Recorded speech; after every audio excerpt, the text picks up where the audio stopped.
சக்திவேல் கிட்ட கோமதி, அண்ணா எங்களை எதுக்காக இப்படி பிடிச்சி வச்சுருக்காங்கன்னு தெரில, நாங்கள் அவளை எந்த கஷ்டமும் பண்ணல. சக்திவேலும் முத்துவேலும் போலீஸ்கிட்ட பேசுகிறேன்னு சொல்லி போய் பேசுகிறாங்க.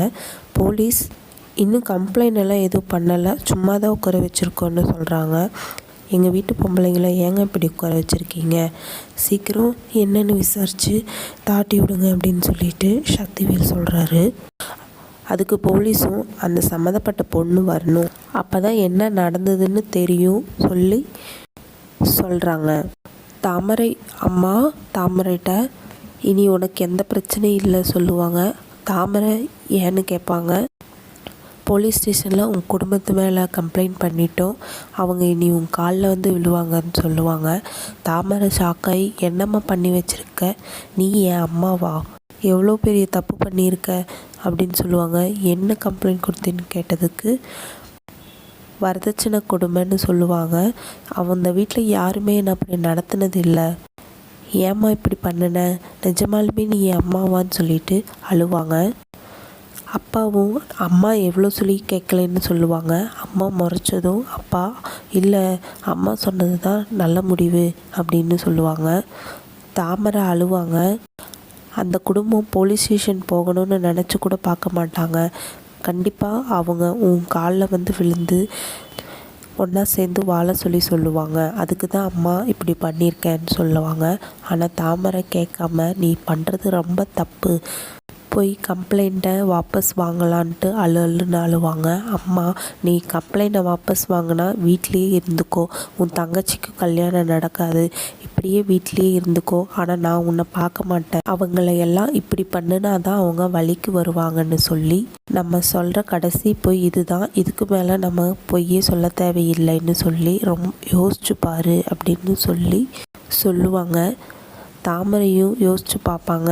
கோமதியோட தம்பி கடையில் இருக்கையில் குமார் உம்முன்னு கடைக்கு போவார். அப்போ ஏன் உம்முன்னு இருக்கேன்னு கேட்டதுக்கு இந்த மாதிரி அத்தை வீட்டில் எல்லாத்தையும் போலீஸ் பிடிச்சிட்டு போயிட்டாங்கன்னு நடந்ததை சொல்லி கோமதியோட தம்பி நான் போய் பார்க்குறேன்னு சொல்லிட்டு போவார். அப்போ குமாரோட சித்தி நீ ஏன் கவலைப்படுறேன்னு கேட்க, குமார் ஆம்பளைங்களை என்ன வேணால் பண்ணட்டும், ஆனால் பொம்பளைங்களை எல்லாம் பிடிச்சி உள்ள வச்சுருக்காங்க சொல்ல, ராஜி உன் தங்கச்சி, அவளை நினச்சி கவலைப்படலாம், ஆனால் அரசி உன் வாழ்க்கையை கெடுத்தவ, அவளை நினச்சி ஏன் கவலைப்படுற, இல்லை பார்க்கவே ரொம்ப கஷ்டமாக இருக்குன்னு குமார் சொல்ல, எப்படியாவது அவங்கள வெளியில் கொண்டு வரணும்னு சொல்லுவார்.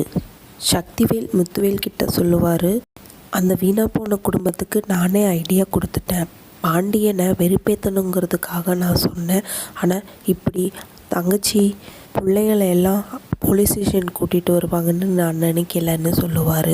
முத்துவேல் நீ கோபத்தை கம்மி பண்ணு, அதுதான் உனக்கும் நல்லதும் எல்லாத்துக்கும் நல்லதுன்னு சொல்லுவார். அங்கே கரெக்டாக பழனி வர பழனிகிட்ட நடந்த விஷயத்த சொல்லுவாங்க. வெளியில் விட சொல்லுவாங்க. அவங்க வெளியில் விடலைன்னு முத்துவேல் அதுக்கு தான் பேசிகிட்ருக்கோன்னு சொல்லுவார். அந்த குடும்பம் பொய்யாக பேசுனா இவங்க என்ன தான் பண்ணுவாங்க, அதுக்கு போய் இந்த மாதிரி கம்ப்ளைண்ட் கொடுக்கலாமான்னு சொல்லி பழனி சொல்ல, ஆமாம் என்ன பொய் சொன்னால் இவங்களை வெளியில் விட முடியாதோ அந்த மாதிரி பொய் சொல்லி கம்ப்ளைண்ட் கொடுத்துருக்காங்கன்ட்டு முத்துவேல் சொல்லுவார்.